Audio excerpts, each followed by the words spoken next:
Hola, ¿qué tal amigos? ¿Cómo están? Muy buenas noches. Yo soy Esdras Chabot y esto es Dinero y Poder.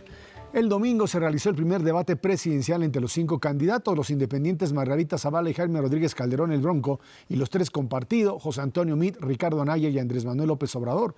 El formato propuesto por el INE fue mejor que en otros debates, pues los moderadores pudieron cuestionar a los aspirantes y estos a su vez pudieron replicar a sus contrincantes.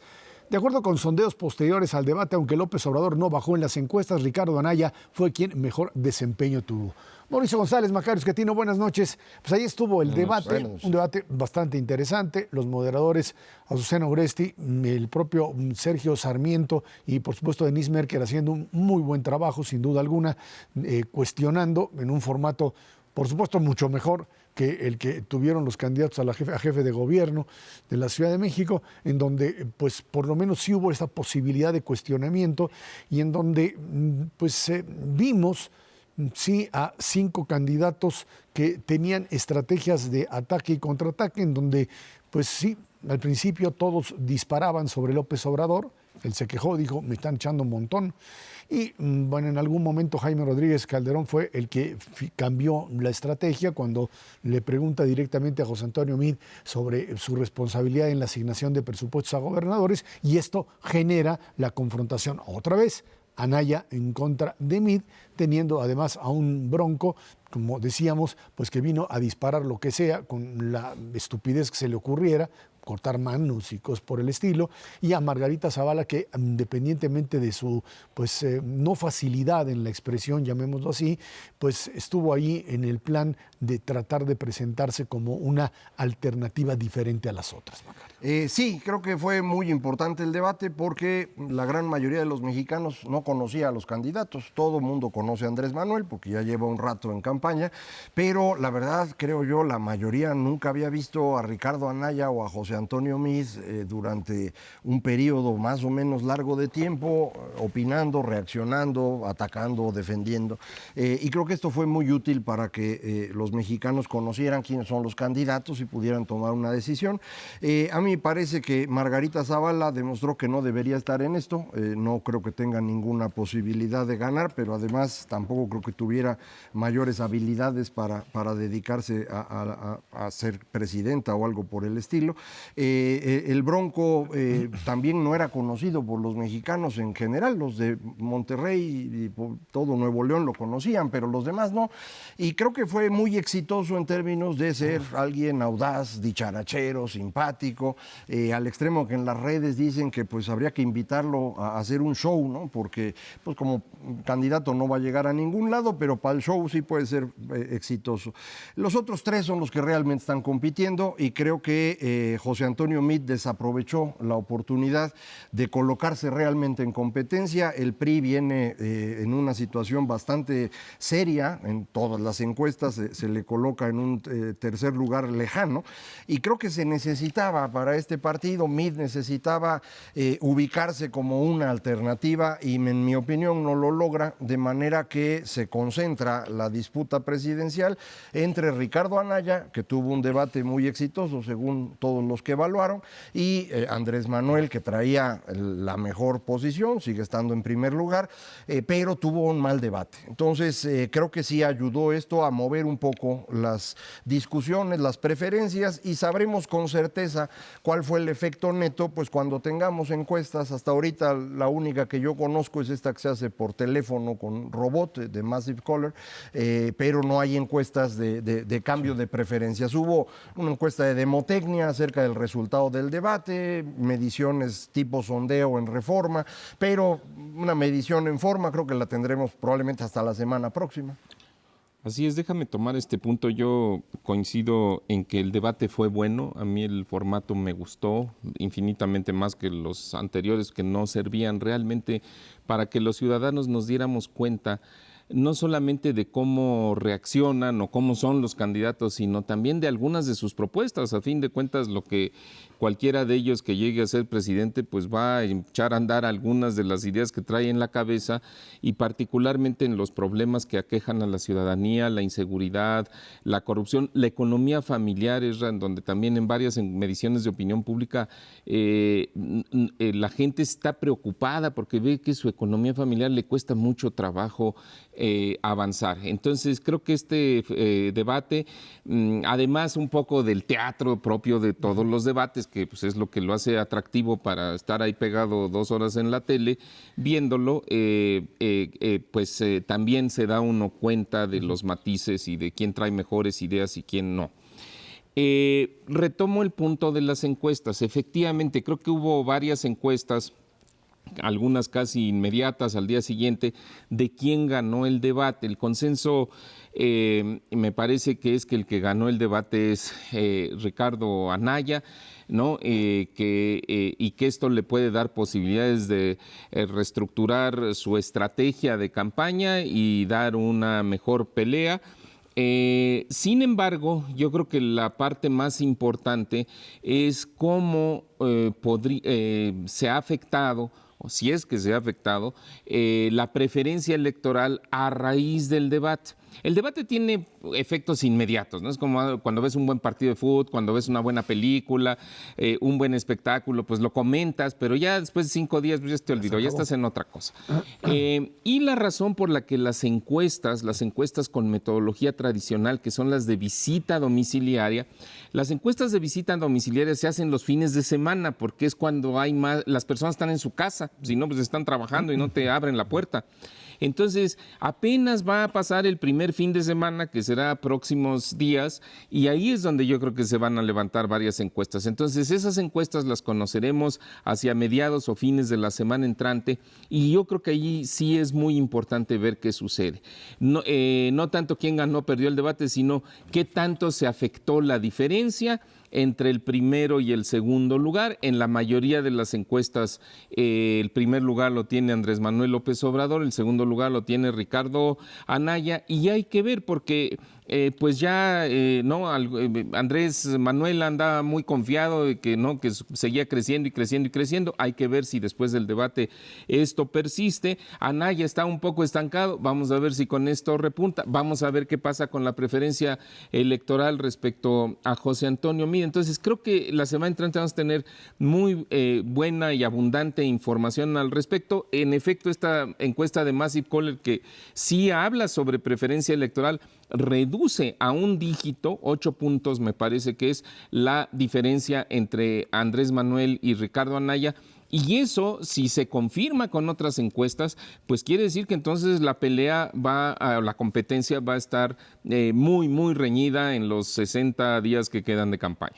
La encuesta esta, Massive Caller, mueve la diferencia, que antes del debate eran 11 puntos a favor de Andrés Manuel, lo mueve a 7 puntos, en datos brutos, no voto efectivo. Entonces, a esperarse. Esa encuesta muy probablemente sea consistente a su interior, pero no necesariamente indica lo que están pensando todos, sobre todo porque es telefónica, hay varios detalles. Una cosa que es muy interesante sobre el posible cambio de dinámica tiene que ver con cómo se sienten los candidatos. Todo indica que López Obrador acabó muy enojado. Tan enojado que se bajó y se fue antes de que terminara la transmisión inclusive, y no se veía contento, y ha estado en los primeros días de la semana pues, más agresivo de lo que estaba. Esto es muy importante porque una de las causas, me parece, de que López Obrador pudiera mantenerse en un cómodo primer lugar era precisamente pues, que tenía una actitud muy amistosa con todos, un poco como aquella famosa república amorosa de hace 6 años, y si esto cambia, pues la situación puede complicársele porque precisamente cuando se enoja suele pues dar una mala señal al público, y en eso se han basado las campañas de miedo en su contra, porque sí da miedo cuando está enojado. Entonces, pues vamos a ver si logra, con ayuda de sus asesores, regresarse a esta serenidad que había mostrado, y esto pues le sería muy útil. Si se pone nervioso, esto sí puede modificar la dinámica de las campañas, ¿no? Y yo creo que no solamente, coincidiendo totalmente con Macario, no solamente es el humor de Andrés Manuel, de si está contento o enojado, sino también, digamos, el alcance de sus propuestas. Yo creo que en el debate mucha gente percibió que esta idea de que vamos a bajar la corrupción predicando el ejemplo y yo voy a ser honesto, y entonces si yo soy honesto como presidente de la República, todo mi gabinete va a ser honesto, pues francamente me parece una fantasía. Y lo mismo el tema de la inseguridad, que son dos de los los problemas, decía yo, que más le preocupan a la gente, que es decir, bueno, la inseguridad la vamos a combatir dialogando, convocando, ¿no?, a los criminales. Se ha malentendido la idea de la amnistía. Yo creo que no es que vaya a perdonar a los narcotraficantes, pero pues también es una fantasía, porque eso de convocar a los del crimen organizado, pues nomás que los encuentre y los siente para ver qué les propone, ¿no? Ahí hay ciertas indefiniciones cuando de repente habla primero de amnistía y luego dice, no, vamos a convocar a un grupo de expertos para que nos digan qué hacer. Incluyendo al Papa. Al Papa, bueno. Lo mismo hace con el tema del avión presidencial, que originalmente dijo que se lo había ofrecido a Trump. Trump ya tiene otros y con precios diferentes, por supuesto. Y luego dice, no, voy a llamar a una encuesta. Esta idea de ir improvisando al momento... ¿No puedes hacer eso? Es un poco complicado para atraer determinada intención de voto. Lo mismo le pasa en el momento en que empieza a asumir pleitos que no le corresponderían. Apareció de repente el día de ayer esta idea de que iban a transmitir o que iban a presentar en cine, lo que no es cierto, no se va a transmitir en cine, un documental sobre el populismo, que por ahí han venido en distintos medios anunciando, y en los camiones están anunciando el populismo y aparecen ahí las figuras en Argentina de Kirchner, de Hugo Chávez, etcétera, y aparece la figura de López Obrador.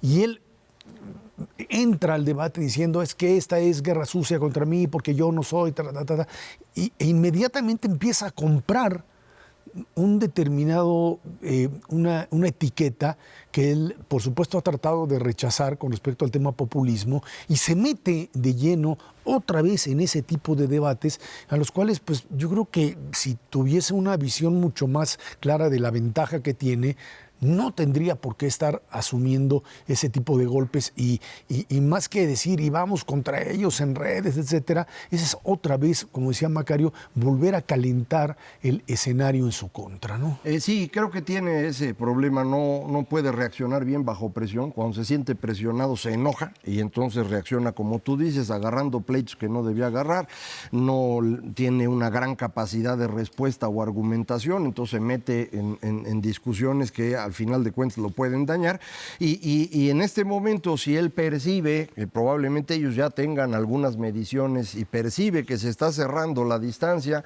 y que lo están atacando con lo del populismo y el miedo y demás, pues entonces empieza a enojar y va a causar en los votantes exactamente lo que sus adversarios quieren que cause. Entonces no sería buena idea para él, pero pues ahí va. El otro punto es hasta qué nivel todavía la confrontación entre Mid y Anaya se mantiene, y hasta dónde esta idea de que pues, el adversario es López Obrador, pero Mid y Anaya tienen ahí un montón de cuentas pendientes, además de una animadversión personal, y en donde parecería ser que, pues como alguien me dijo, una traición pequeña por parte de Anaya se ha convertido en un tema pues difícil de superar por el enojo entre los dos personajes, factores personales. Como decía Héctor Aguilar Camín, también hablando de un amigo suyo que le decía, es como lo que era la izquierda universitaria, que pues confundía lo que era su enemigo con el que le cae gordo. Y aquí parecería ser que pasa algo similar. El adversario principal, supuestamente, es el modelo que está proponiendo López Obrador frente a lo que Anaya, Mid, Margarita, por ejemplo, tendrían como idea común, frente a lo que está planteando López Obrador, que es, por supuesto, el romper con esa idea de modelo económico. Mira, yo tengo la impresión de que ambas campañas se van a ir a redireccionar y a enfocarse más al tema de las propuestas, de las acciones, para contrastar, porque efectivamente el candidato López Obrador, sus ideas son muy generales, entonces ahí hay una beta donde si tú propones algo más específico y la gente dice, caray, este señor sí tiene una idea mejor o más clara o más específica o más amplia de cómo resolver estos problemas, inseguridad, corrupción, debilidad de la economía familiar, empleo, etcétera, pues entonces empiezan a hacer caso. Entonces tengo la impresión de que se van a redireccionar redireccionar hacia allá. Pero, sí, esta situación, ¿no?, de los ataques del PRI contra Naya, o bueno, de esa estrategia, digamos, pues no me parece que tampoco vaya a desaparecer del todo. Creo que tienen que ser cuidadosos. José Antonio Meade me parece que estuvo muy claro y fue un buen punto de ataque el tema de los departamentos de López Obrador, porque efectivamente si no los declaras, pues se amerita una explicación. Bueno, días después se dan las explicaciones y entonces ya no puedes seguirte por ese camino, ¿me entiendes? Si se siguen por ahí, en mi opinión, en el equipo del PRI, no creo que vayan a avanzar demasiado, ya sea contra López Obrador o contra Naya. Yo creo que la esencia es que el PRI entienda que ya perdió. Bueno, eso es lo que dice Macario Esquetino. Sí, yo lo digo. Ahí está. Claro que lo digo. Bueno, vámonos a una pausa. De regreso vamos a platicar sobre inseguridad, semáforo delictivo. Esto es Dinero y Poder.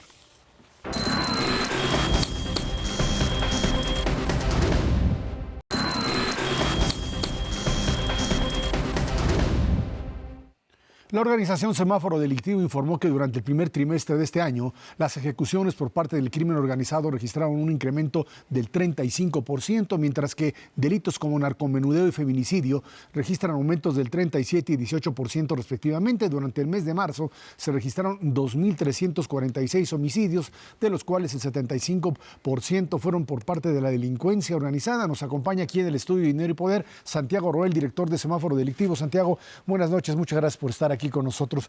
Santiago, estos datos hablan de crecimiento en algún tipo de delito, disminución también en otros.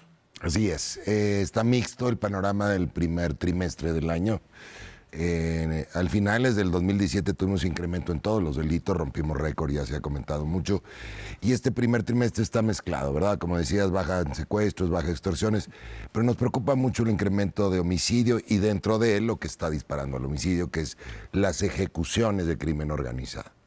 Este tema que es el que, si te puedo dar un panorama histórico, una idea, antes del 2008, antes del Plan Mérida, había alrededor de 2,000 ejecuciones de crimen organizado en el país en todo el año 2000. Y ahora las tenemos casi por mes. De ese tamaño es el grave problema que traemos, la estrategia equivocada en este país. Y pues de ese tamaño también es la solución. Déjame plantear algo positivo, ¿no? Si está tan claro el problema, también podemos tener muy clara la solución para empezar a resolver esta madeja de qué es la inseguridad en México, y podemos avanzar a un panorama de paz muy factible para México. Yo estoy en contra de quien esté en el fatalismo, y yo creo que sí podemos rápidamente avanzar en el camino correcto. En ese sentido, entiendo que han tenido ustedes, como semáforo delictivo, cierto tipo de estrategias que han funcionado en algunas partes del país. ¿Qué han hecho? Mira, llevamos 25 años dedicarnos a procesos de paz en municipios y estados de México con mucho éxito. Fue una metodología muy curiosa que fuimos inventando. Veníamos de administración de calidad, de reforma de gobierno, pero luego fuimos descubriendo otras cosas que te lo puedo relacionar a teoría del caos y teoría de sistemas complejos. ¿Qué hacemos? Hacemos mesas de trabajo con autoridades, policías, ciudadanos, medios de comunicación, son muy públicas las reuniones, vemos el semáforo delictivo, vemos en qué colonias, qué días, qué horas, si hablamos de violación, vemos más detalle del perfil delictivo, vemos la información, hacemos hipótesis, tomamos decisiones, la información es para tomar decisiones, no para hacer estudios académicos. Y revisamos, evaluamos el mes que entra, funcionó o no funcionó. Es un plan emergente, es un plan donde todo el sistema va aprendiendo a tomar mejores decisiones, se incrementa la inteligencia preventiva, también la reactiva. A veces incluimos a las fuerzas militares también en esto, y los éxitos son muy interesantes. Entonces, la estamos poniendo en la mesa, la estamos regalando a México, a los candidatos, para que la entiendan, la vean y puedan aprovecharla en favor de la paz de México. Claro, lo difícil de la metodología, déjame decirte, con lo que siempre batallamos, es con los paradigmas que están detrás de la metodología, porque sí implica un cambio en la forma de pensar. Hay que aceptar el problema. pero también hay que aceptar las soluciones. A veces batallamos con los dos puntos. Donde tenemos un gobernador, un alcalde que se resiste, que minimiza el problema, que lo esconde, que lo quiere reducir o que quiere ensalzar lo suyo, su ego, batallamos más con este proceso. Es un enfoque científico, pragmático, innovador, permite la experimentación. No es de personas, es de sistemas. Esto no es porque cambió alguna persona. Claro que te influye si cambió un gobernante, un comisario de la policía, etcétera, pero esto hay que trabajar en el sistema. Esto es un enfoque sistémico. Y básicamente ahí te lo dejo, pero ¿de qué tamaño son los logros que hemos encontrado? En Tabasco bajamos el 70 u 80% de las violaciones en un verano. Hemos bajado robos también radicalmente en Sonora, en Sinaloa, en Nuevo León, del orden del 50% robos, delitos sociofamiliares. Este es un punto muy importante. Hay 3 tipos de delitos fundamentales. Lo sociofamiliar, violaciones, violencia familiar, riñas. Luego tienes lo más policíaco de municipio o estado. Robo a comercio, robo a casa, etcétera. Robo a automóvil o robo a vehículo ya es una frontera diferente. Y ahí ya estás enfrentando crimen organizado y es un trabajo de las fiscalías. Hay que meter a la fiscalía. Si tú quieres ver qué fiscalía en México está trabajando bien, revisa las cifras de semáforo delictivo respecto a robo de vehículo. Y luego tienes todo esto que es crimen organizado, secuestro, extorsión, etcétera. Y dentro de ello hay una gran división. No es lo mismo secuestro, extorsión, robo de combustibles y lo que tú le quieras agregar a mercado de drogas. Este es otro animal totalmente diferente. Entonces, desde hace tiempo lo entendimos nosotros y hemos estado propugnando por un cambio, porque le estamos haciendo una guerra desde el 2008 a un mercado, y un mercado no se combate con balas, policías, ejércitos. En ninguna parte del mundo esto es exitoso, menos con el afán de bajar ofertas o demandas de droga. Y nos ha creado toda esta masacre, toda esta violencia, todo este incremento. Tenemos 60 ejecutados al día en México. No son 3 estudiantes de Jalisco, son 60 ejecutados en donde hay turistas, policías, alcaldes, periodistas, amas de casa. Es decir, esta es la tragedia. Ahora, si entendemos esto, entendemos la solución también. Entonces, es muy importante captar el fondo, las causas raíz y no andar combatiendo efectos. Un dato para mí paradójico es que llevamos 10 años de una espiral creciente de violencia y sin embargo seguimos siendo el país que menos recursos destina a seguridad, justicia y defensa en el mundo entero. Y bueno, pues yo no entiendo cómo vamos a solucionar un problema al que no le estamos, como decías, prestando atención, reconociendo la existencia, pero también destinando los recursos suficientes para que esto funcione. Y cuando me refiero a recursos suficientes, quiero decir, pues más o menos lo que están gastando los países que funcionan. La Unión Europea en promedio 3.7% del PIB es lo que destina a las 3 cosas que mencionaba yo. Estados Unidos ronda el 5%. Colombia el 6%.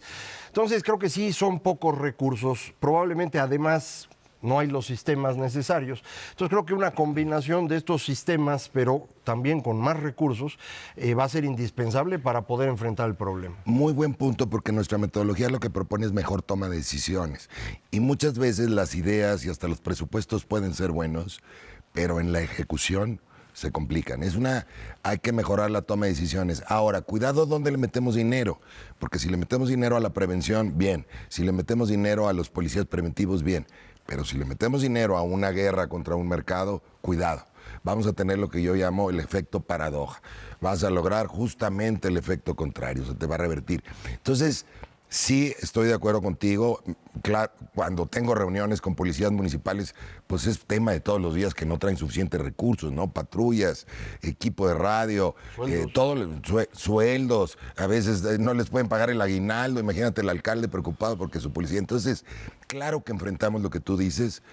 Y estamos destinando recursos a comprar unos helicópteros de Estados Unidos, un plan Mérida.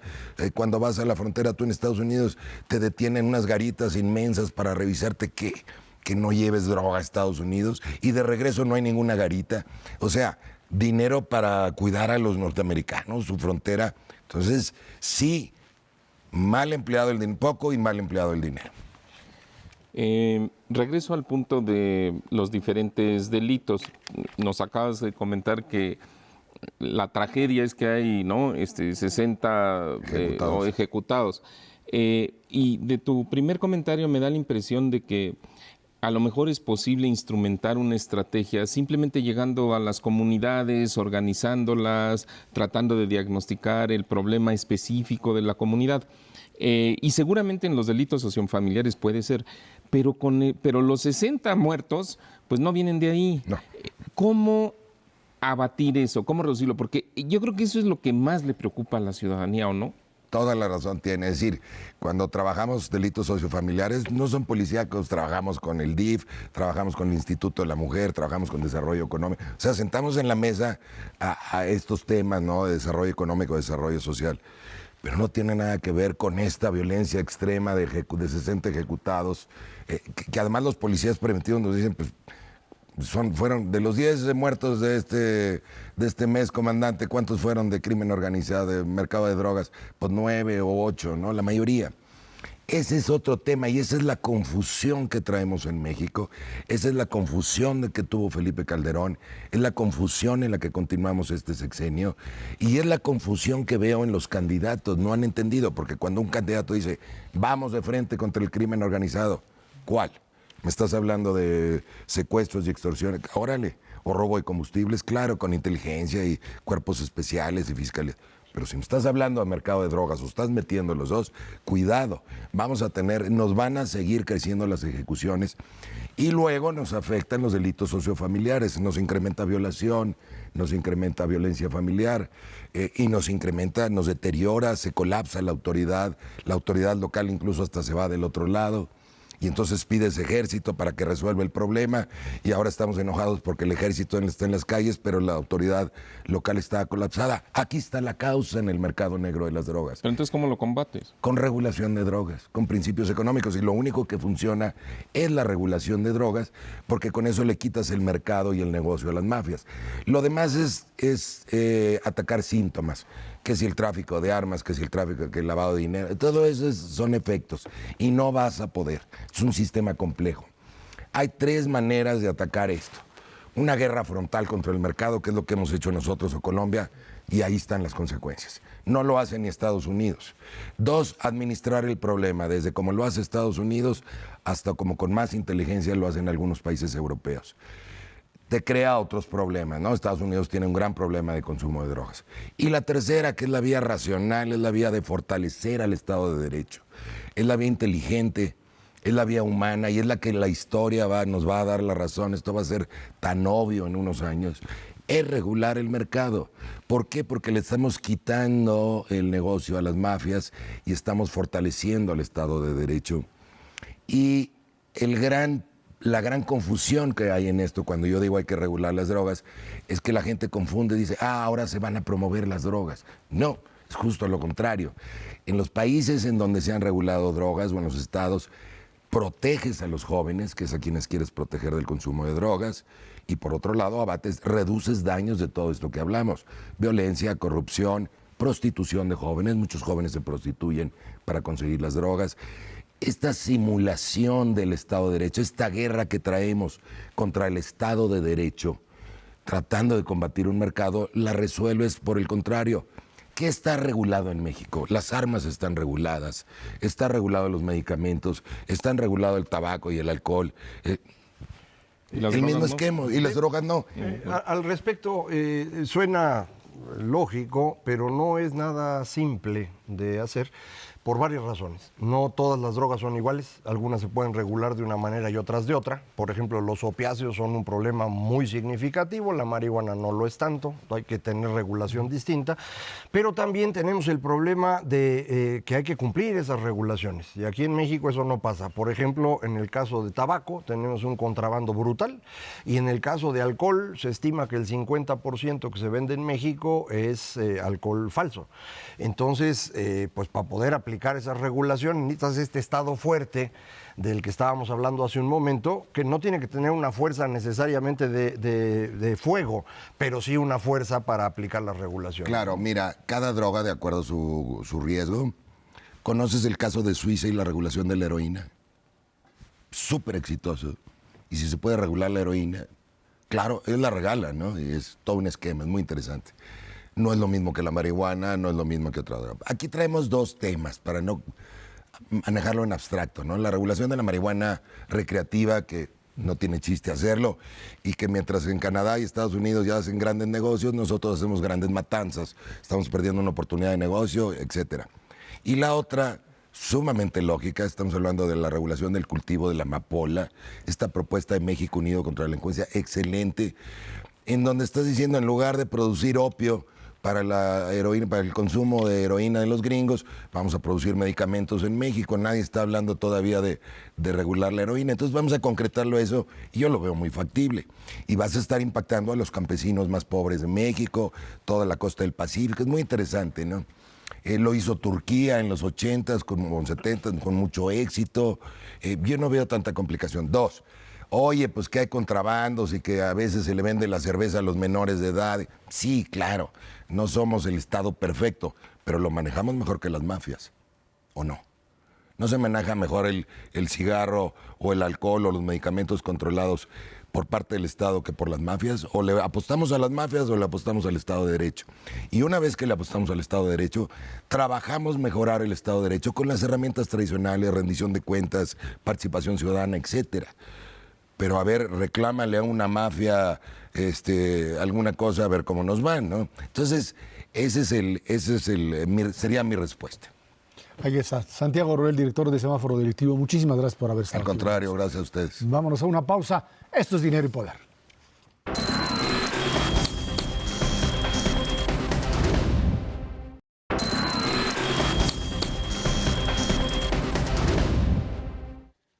El fin de semana, el presidente Peña Nieto informó en su cuenta de Twitter que nuestro país y la Unión Europea habían logrado un acuerdo en principio para modernizar el tratado comercial vigente desde el año 2000. Esto, por supuesto, entre México y esta Unión Europea. Está pendiente todavía resolver algunas cuestiones técnicas y ultimar el texto jurídico completo. El año pasado, las exportaciones mexicanas hacia la Unión Europea fueron de 24,000 millones de euros, mientras que las importaciones fueron de 38,000 millones de euros. Y en medio de esto, por supuesto, también esta corredera que se traen para firmar el Tratado de Libre Comercio de América del Norte, en donde pues ya Trump dice ya en estas semanas, los empresarios mexicanos dicen sí, esto ya está.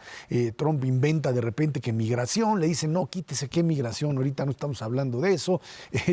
Nos urge porque el Congreso norteamericano lo tiene que hacer y se viene la elección mexicana y pues todo apunta a que eso estaría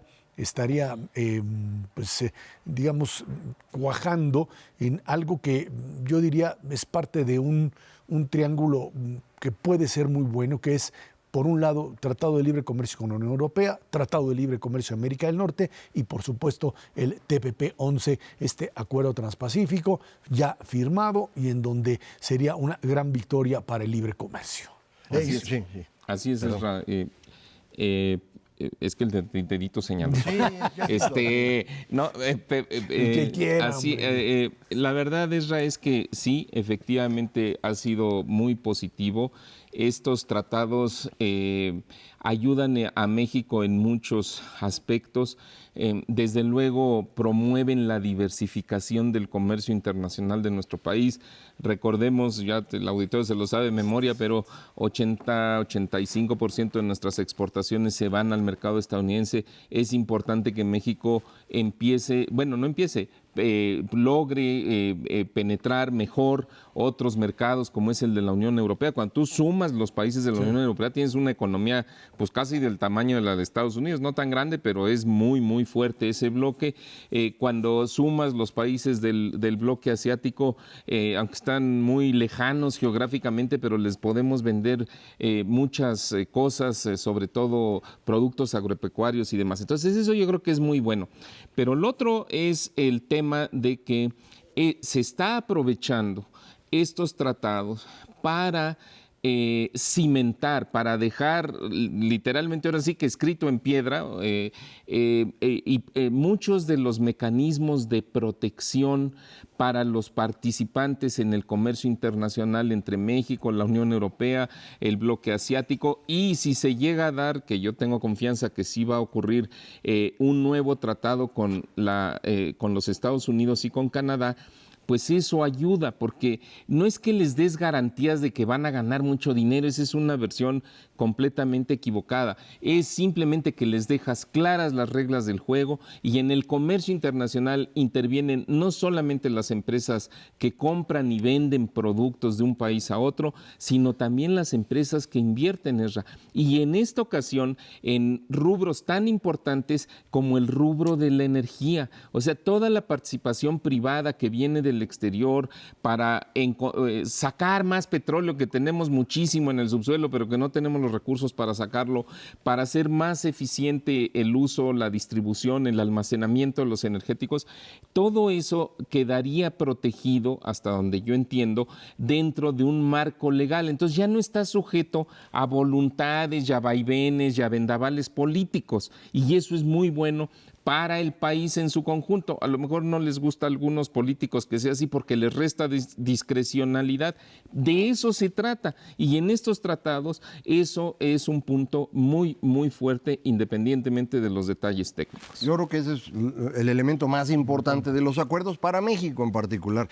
Así se hizo el Tratado de Libre Comercio de América del Norte hace 24 años, 25 años, para tratar de tener limitantes a quien pudiera ganar la presidencia en México o el Congreso, de manera que no cambiara las reglas de golpe y esto permitiera atraer inversión, porque la inversión extranjera requiere plazos largos, y si no les puedes garantizar que las reglas van a ser las mismas 10 o 15 o 20 años, pues mejor no vienen. Entonces sí sirvió, vino inversión, y ahora esto es lo que estaría ocurriendo. Yo espero que efectivamente el Tratado de Libre Comercio de América del Norte esté terminado los próximos días, se anuncie el 10 de mayo para festejar a las madres con más gusto, y esto pueda votarse en el Senado mexicano antes de la elección, para que quien sea que gane, no importa quién, tenga ciertas limitaciones que, como acaba de decir Mauricio, son benéficas para el país, porque los márgenes de maniobra para los políticos no son buena idea. Los políticos son como usted, como yo, como cualquiera,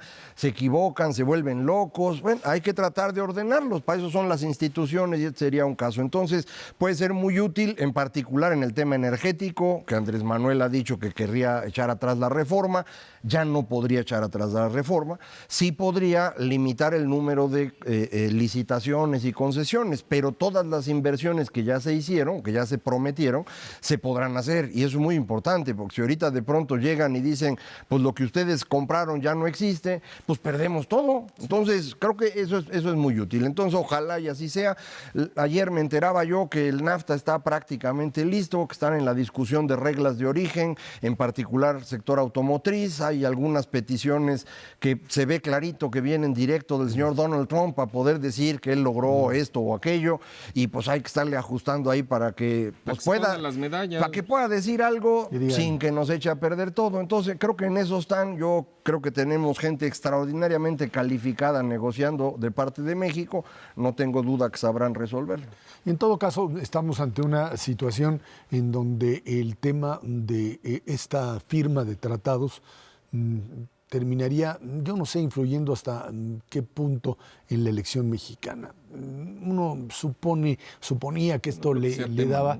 Yo tampoco creo que... Había el cambio de valor del dólar que podría ocurrir. Habría, creo yo, un mayor ánimo de los mexicanos, pero no creo que ese ánimo se lo atribuyan a algo que hizo bien el gobierno de Peña Nieto, porque están todos enojados con él. Y entonces, aunque tengan razón, pues no se lo van a dar a él el premio. En todo caso, lo que sí es cierto es que estos nubarrones que teníamos con respecto a que el Tratado de Libre Comercio se venía para abajo y que la política proteccionista de Trump iba a determinar un montón de cosas, esto se ha venido abajo. Hoy los Estados Unidos están viendo cómo le entran al TPP-11, a ver si se pueden otra vez colocar, porque bueno, parecería ser que fuerzas económicas tienen mucho mayor peso, en Estados Unidos al menos, ¿sí?, que lo que en algún momento pudieron Pues haber sí, tenido pero las fuerzas Trump, políticas. o más bien su administración se salió y ahora ya no lo quieren dejar entrar. Pues Si lo quieren dejar entrar, pero en las condiciones con las que están y ya no pueden pedir cambio alguno, Nada. ¿no? Ahí están.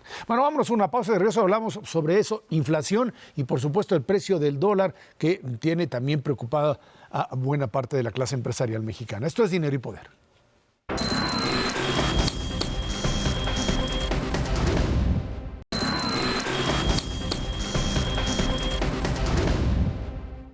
La inflación continúa a la baja. En la primera quincena de abril se registra una variación de 4,69% a tasa anual, de acuerdo con cifras del Instituto Nacional de Estadística y Geografía. Es el nivel más bajo registrado desde la segunda quincena de enero de 2017, cuando tuvo una variación del 4,66%. Además, el índice general de actividad económica, el IGAI, crece 0,7% en febrero, impulsado por los servicios y la industria. En medio de estos buenos datos económicos, al peso no le ha ido muy bien y en la última semana ha perdido más del 5% frente al dólar por distintos temas. Dicen elecciones, presión de las elecciones, precio de un dólar a nivel internacional muy fuerte, tasas de interés en mercado secundario en Estados Unidos, en mercado de bonos también que se dispara, y estábamos contentos en el 18, 17.99 llegamos y ya se nos fue a 19 otra vez, Mauricio. así es, Ezra. Mira, en México tenemos una psicosis siempre respecto al tema del tipo de cambio. Y los mexicanos asociamos devaluación o debilitamiento del peso con algo malo. No sabemos a veces qué es lo malo, pero cuando el tipo de cambio se devalúa dices, algo malo hay. Bueno, no es así desde hace mucho tiempo. Eso sí ocurrió en los 70s, cuando se devaluó de 2.50 a 20 y luego de 20 a 50 y luego de 50 no sé qué y luego le tuvieron que quitar 3 ceros a la moneda. O sea, ya hasta perdí las cuentas. Pero lo que te puedo decir es que desde que se echó a andar el sistema de tipo de cambio flexible, o sea, del tipo de cambio libre de mercado, pues la paridad puede subir y bajar y no todo depende de lo que hacemos bien o mal en México. También depende de lo que se hace bien o mal o sucede bien o mal en la economía internacional.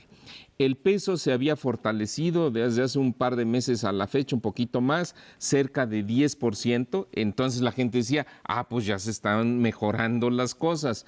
Y de repente, de la semana pasada para acá, perdió más o menos 5%. Eso es muchísimo. En una semana, 5% de devaluación es una devaluación importante. ¿Por qué sucede? Yo te digo brevemente por dos razones. Uno, porque se juntaron varias cosas en el ambiente internacional que son negativas que son positivas para el dólar en cierto sentido y negativas por lo tanto para el peso mexicano. ¿Cuáles fueron ellas? Primero, que se ha subido el precio del petróleo internacional y los árabes están muy contentos y dicen que lo van a subir de 70 a 80 dólares por barril. No sé si lo van a lograr, pero lo que sí te puedo decir es que eso alerta a los mercados financieros porque dicen entonces va a haber más inflación y si hay más inflación, las tasas de interés se tienen que subir. Segundo punto, se subió la tasa de interés de los bonos de 10 años, más o menos de 2.5% que estaba a un poquito, ya está arriba de 3, ya anda en 3.06. Y nosotros diríamos, oye, ¿y qué diferencia hay en 40, 50 centésimas de tasa de interés? Mira, probablemente para nuestros ahorritos no sea mucha la diferencia, pero hay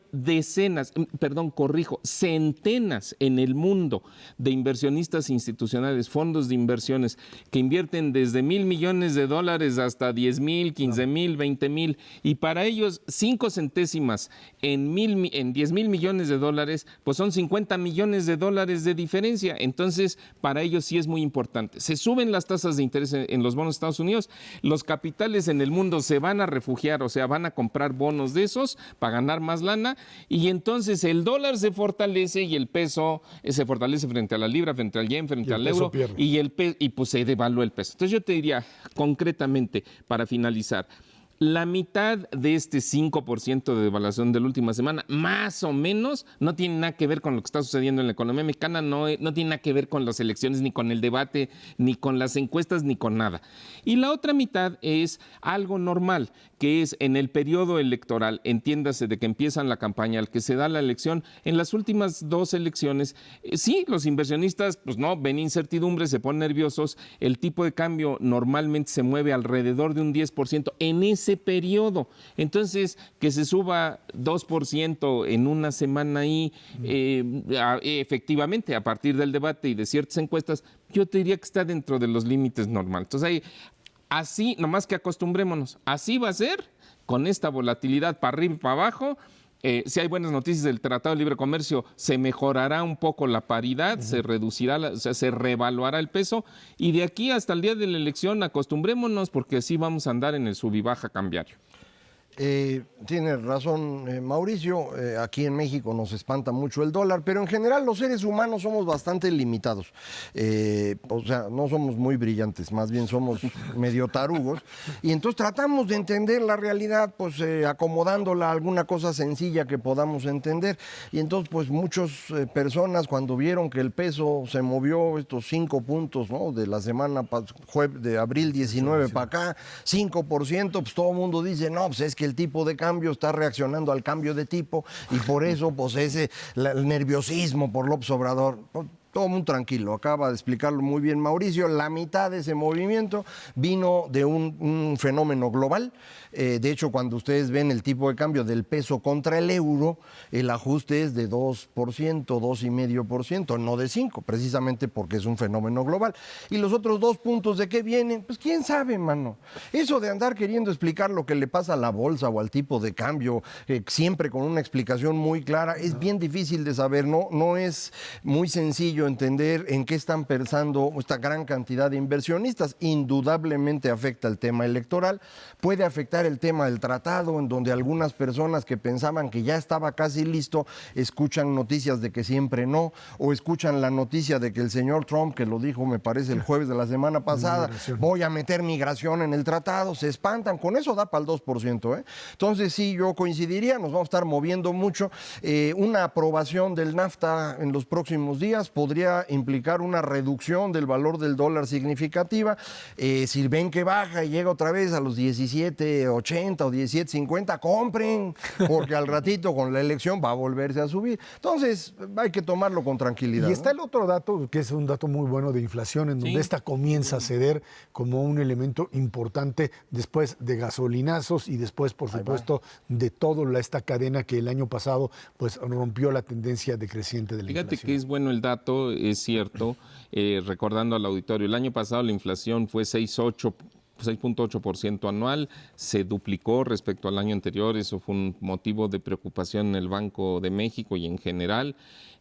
Fue por el gasolinazo, fue en parte también porque el peso se debilitó y pues eso te genera una inflación de costos, pero ya sabíamos que la inflación se iba a reducir. Lo que pasa es que en los primeros 3 meses de Esra, la inflación no bajó de 5% anual, entonces sí estaba bajando, sí, pero no lento, a buena velocidad.